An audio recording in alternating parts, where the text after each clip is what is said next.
Umabot na sa mahigit sa 20 million pesos ang halaga ng pinsala ng Bagyong Uwan sa sektor ng agrikultura sa Cordillera Region. Siniguro naman ng lokal na pamahalaan na nakahanda ang tulong sa mga biktima ng bagyo. May report si Jezreel Kate Lapizar ng PTV Cordillera.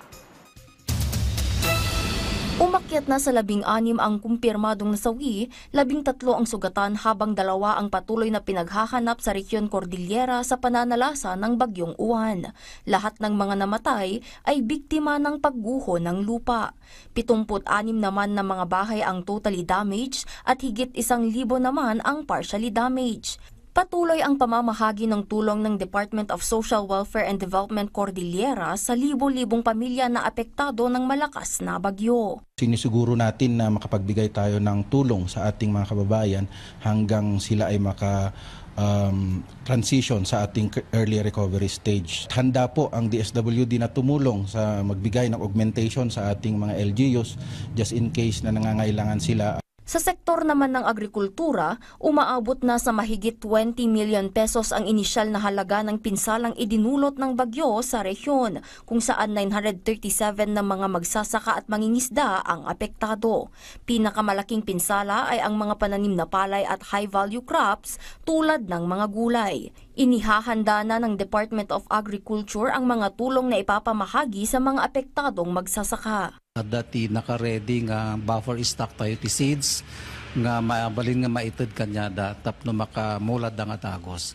So ti aramida nagiti farmers tayo kat umasadagdalang ka dagiti municipal agriculturist tayo.